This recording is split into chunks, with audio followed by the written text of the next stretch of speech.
नमस्कार प्रिय मित्रों, मैं आप सभी का एस्ट्रो फ्रेंड विजय तिवारी। मैं आज आपको बताऊंगा रक्षाबंधन के पावन पर्व पर जो भाई बहन का पावन पवित्र ये बंधन है, रक्षा सूत्र, इसके अवसर पे मैं आपको बताऊंगा कुछ विशेष जानकारियां। रक्षाबंधन मनाने का महत्वपूर्ण कारण क्या है और इसका विशेष मुहूर्त क्या है। क्योंकि देखिए, शुभ मुहूर्त पे अगर किसी को कोई भी उपहार, कोई भी सूत्र, कोई भी आशीर्वाद प्रदान होता है ना, तो उसको कहते हैं कि बहुत अच्छा लाभ मिलता है। 2021 में रक्षाबंधन का जो पावन मुहूर्त है, ये 22 अगस्त 2021 11 घंटे 43 मिनट का रक्षाबंधन का पावन मुहूर्त है। और इस मुहूर्त पे अगर रक्षा सूत्र भाई बहन को बांधती है, बहुत अच्छा मुहूर्त है। और इसका मंत्र भी मैं आपको बताऊंगा, जिस मंत्र को उच्चारण करके अगर रक्षा सूत्र बांधा जाता है तो मित्र इसके द्वारा आपके जीवन में बहुत अच्छा, आपके भाई को भी लाभ होगा, प्लस आपकी बहन को भी बहुत अच्छा लाभ मिलने का योग है। वो मुहूर्त क्या है? 9:27 से लेकर के 11 बजे तक, यानी 9:27 से लेकर के 11:11 तक रात्रि को मुहूर्त है। लेकिन इसमें भी दो मुहूर्त, एक तो सुबह है जो 9:27 से लेकर के 1:45 तक बहुत सुंदर सा मुहूर्त है, और एक है 3:05 से लेकर के रात्रि को 21 यानी 9:11 तक बहुत अच्छा मुहूर्त है। इस मुहूर्त में अगर भाई बहन जो है भाई को राखी बांधती, लेकिन इसका कई सारे रीजन है, क्योंकि अब ये रक्षाबंधन नहीं रहेगा, अब इसमें तो उपहार यानी एक दूसरे से कुछ लेने और कुछ देने की अपेक्षाएं बढ़ चुकी हैं। इसकी कहानी तो बहुत बड़ी है, लेकिन अगर इस मुहूर्त में देखिए, हम किसी से जब कोई भी इच्छाएं अपेक्षाएं रखते हैं, वो इच्छा और अपेक्षा हमारी पूर्ण नहीं होती है, तो कहीं ना कहीं आपको कष्ट होता है। क्या आपकी इच्छाएं अगर आपके भाई से कुछ है उपहार स्वरूप, देखिए उपहार में कोई इच्छा नहीं रखनी चाहिए।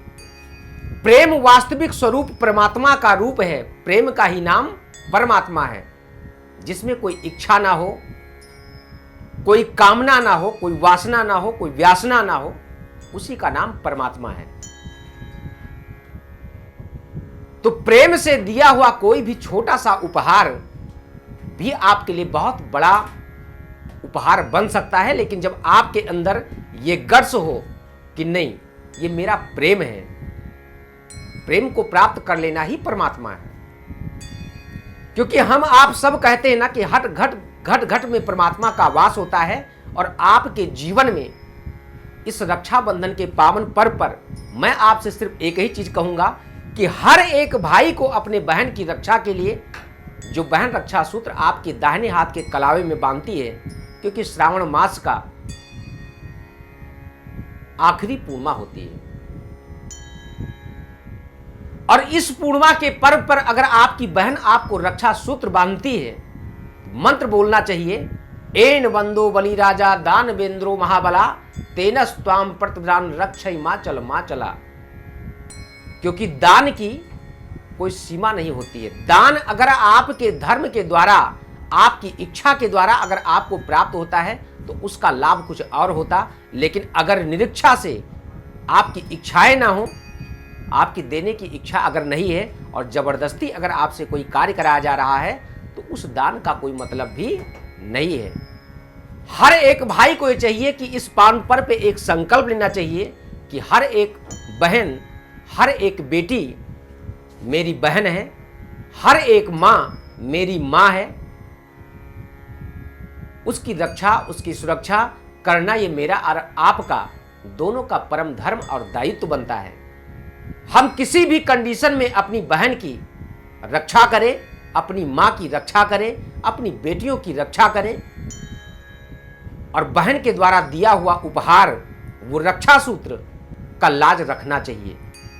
इस मंत्र का आप उच्चारण करके भाई के कलावे में आप रक्षा सूत्र बांधें और परमात्मा प्रभु श्री राम से ऐसी प्रार्थना करें, ठाकुर जी से ऐसी प्रार्थना करें कि प्रभु मेरे भाई की दीर्घ आयु हो, जिसके द्वारा आपके भाई के जीवन में जो नाना प्रकार की समस्याएं उत्पन्न हो रही हैं, उन समस्याओं से उनको निजात प्राप्त होगा।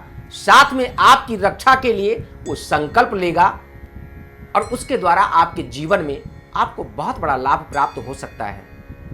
इस मुहूर्त का खास करके ध्यान देना है। 9:27 से लेकर के 1:45 तक सुबह का मुहूर्त, ये बहुत अच्छा मुहूर्त है। इस मुहूर्त में अगर आप अपने भाई को आप रक्षा सूत्र उपहार भेंट करती हैं, भाई का दिया हुआ उपहार प्रेम स्वरूप अपने पास रखते हैं, तो इससे आपके भाई का और बहन की दोनों की मनोकामनाएं पूर्ण होंगी।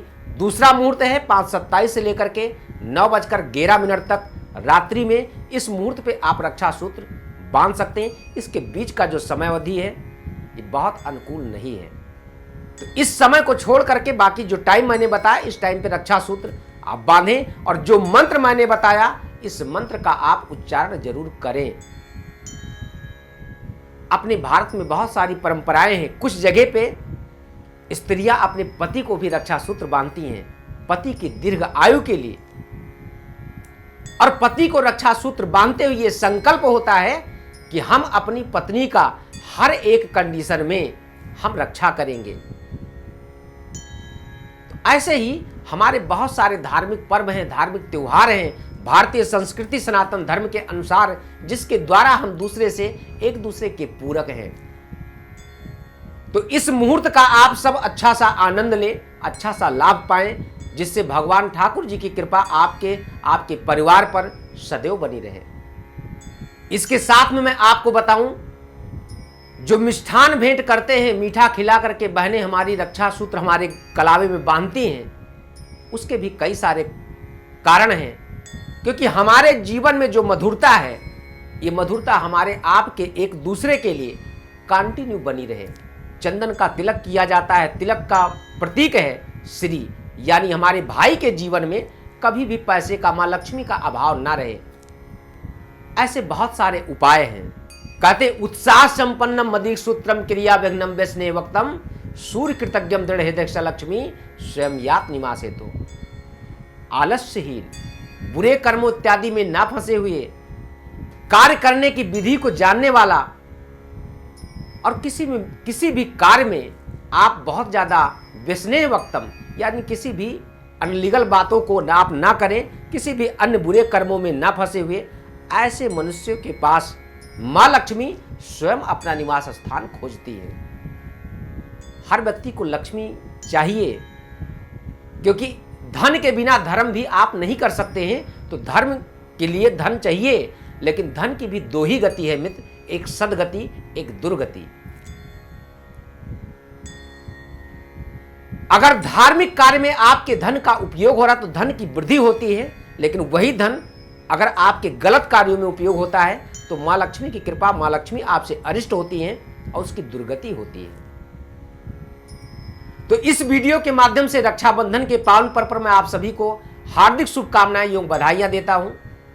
विशेष जानकारी के लिए आप सब मुझसे मिल सकते हैं, मुझसे बात कर सकते हैं। जो स्क्रीन पे नंबर दिया जा रहा, इस नंबर पे आप कॉल करके उससे, इसकी बहुत सारी पौराणिक कथाएं हैं। भगवान श्री कृष्ण